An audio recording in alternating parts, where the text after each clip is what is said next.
Oh, I just had a really good idea. Oh, I want to go work on it, but I got to get this done first. Oh, it was a really good idea. I don't know if I'll be able to pull it off, but it's a really good idea. At least I think so. This is If Then, our first one of January 2025. And if you like this author, then maybe you like that author. If Then, welcome to the D. Louise book series. I'm Christina, Kristina. This is where we read books and talk about books. No special effects, no theme music, none of that fancy schmancy stuff going on here. It's all just me reading books and talking books. I don't know how to do any of this stuff, and people don't even know I exist. I was watching this video the other day, and the lady's like, "Well, I consider it a low day when I only get 20,000 views." I'm like, "Hell, I would be thrilled out of my gourd if I had 20,000 views. I'm happy with 20." Actually, technically, I only get 5. So anything more than 5 is absolutely fantastic for me. I work really hard on reading all these books and talking all these books and writing them all up and all this kind of stuff. All right, so my thumbs, nails are not eye-catching. That's where I'm inadequate. But I'm not quite sure how to help you with that.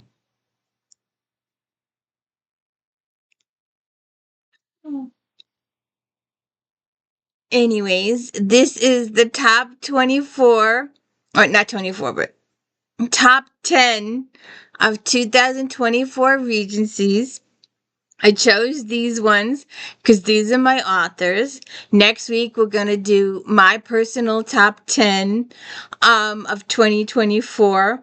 And it's going to be, I was going to break it down into genres for different, and it just didn't work. So it's going to be a hodgepodge. We're going to have Regencies. We're going to have current mysteries. We're going to have Gilded Age, modern posies. It's going to scan the whole spectrum. And it's mostly going to be, there's a couple of few sort of kind of standalones, but most of them are series. I just couldn't. So anyways, we have our 10 books. And where is it? All right. Sincerely, the Duke, Amelia Gray. Miss Edwina Fine has one shot at finding a husband before the Ton learns her secret. With red hair, green eyes, and being one of triplets, she knows the superstitions and rumors about women like her. So when a marriage proposal from the Duke of Stonewick arrives by mail, Edwina jumps at the chance to solve her problems. By mail? By mail! By mail! Who gets a marriage proposal by mail? And is mail supposed to exist in this time frame? Shouldn't it be by messenger? What kind of duke is he that he sends it by mail? But nothing could prepare her for the attraction that sparks between them when they finally meet. It takes more than Edwina's wit to navigate her past, reservations about marriage, and the passion that ignites within her for the irresistible Duke. Rick, Duke of Stonewick, enjoys his life exactly as it is, honing his expert marksmanship, playing cards, and fencing with friends. Even enjoys exchanging affectionate humor with his mother about his lack of matrimonial engagement. But when a recurring illness reminds Rick that he has no heir, he picks a name from a list of prospects that his mother presents and writes a simple marriage proposal. Then he forgets about it until the very lady with an iron will and breathtaking bravery shows up at his door. Okay? I think I'm gonna have a problem. Just a second. Okay. Um, in want of a viscount. Now, if you go through all of my Flashback Monday episodes, where we talk about all the books in this magazine. We go through all of these ladies on a weekly basis. They're still writing, they're still just as good.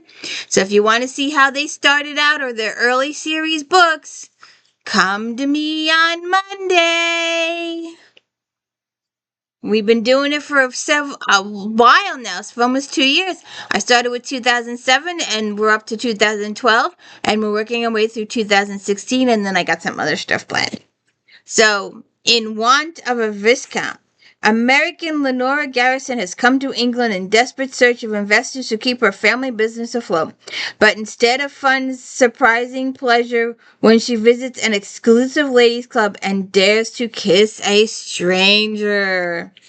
With a libertine for a father, Count Wythe, more commonly known as Rook, vowed to live his life above reproach with nary a hint of disgrace, until one night he takes a mysterious beauty into his arms who tempts him with a kiss.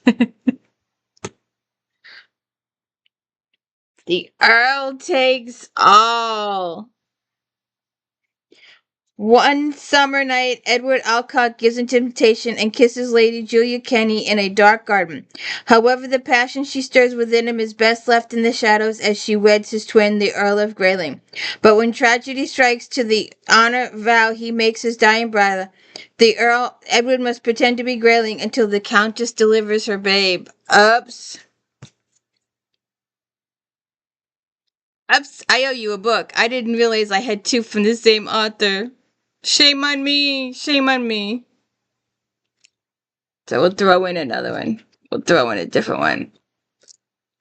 The Scandalous Ladies of London, the Duchesses. This is not in the pile. It's been a year since her wretched cad of a husband died, and Valencio, the Dowager Duchess of Dedham, is finally her own woman. As she flirts from party to party, freedom is sweet and life should be perfect until the new Duke surfaces. Nothing like the haughty noblemen who populate the town.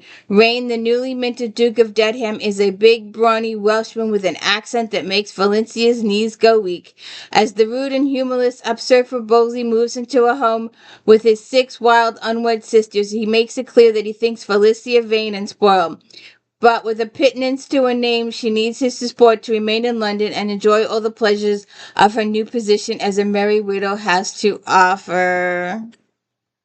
See what happens. All afternoon with a scandalous Marquise. Simon Jeffries, the Marquis of Stainhill, has done the unthinkable. He's fallen in love. The so-called saint has spent the life gambling, dallying with women, and satisfying his every whim, and he fully intends to continue his wicked ways until he meets the mysterious, exotic, irresistible Madame Vienna, the one woman he can have and the only woman he's ever wanted. How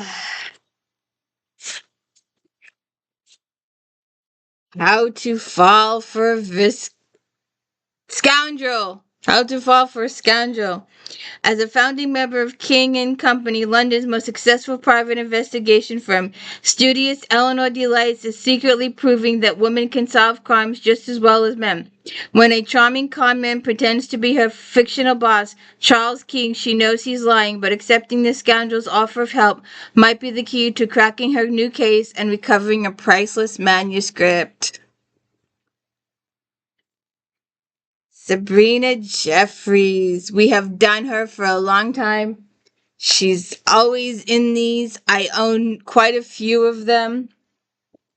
As a Viscount's heir, the rare woman is obligated to take a wife someday, but she must be the right sort of wife, not too independent and not too inclined to delve into his escapades as a spy. The forthright, perceptive Lady Verity is altogether the wrong choice, but Rave's courtship is merely a ruse to discover whether Verity or anyone else associated with elegant occasions is leaking critical information to the French. That should be the mission until he falls in love. Eloise James, Viscount in Love. And if you haven't already, please go check out my If Then on Dukes. If it's got to be a Duke or something like that. I went off on Dukes, a whole series on Dukes, Regencies featuring Dukes. Suddenly, Guardian to win twins, Viscount Kelborn has no time to woo and decide to marry his former fiance's unconventional sister. Miss Victoria Sutton isn't perfect, but their kisses are so passionate that he's actually chosen her. Oh, a naked guy on the cover. Alright. This lady has been around. If you have not read China Bride, go and read China Bride. Check out my earlier videos for last year about the If Then and the Regencies. But China Bride is one of her better ones, one of her golden ones. But speaking of golden, the Golden Lord. England, 1803, the oldest foster child of the Earl and Countess Tremaine. Caden Tremaine was one of several abandoned children rescued into the fold of the tribe of Tremaine, each bearing a special gift. Now that he is grown, Cade's superior investigative abilities and talent for preventing violence or, when necessary, executing it, are urgently required by the Home Office for an all too brief peace. Britain and France are about to be at war again, but it isn't the dangerous mission that concerns Cade. It's his secret love for his sweet-spirited accomplice. Check it out. And the one lady that I wanted to do, and I didn't get a chance to get her, but her current books just don't have the something special that her earlier books did. So if you haven't already, please go check out my Stephanie Lawrence readability. I go through the whole series. You start with the Sinsters, you start with Devil, and you go through the Sinsters, and then the two girls, Wicked Night and Wicked Dawn. And then we go into I think it's the Bastion Club comes next. And then the Black Cobra Quartet, and then the Buccaneers.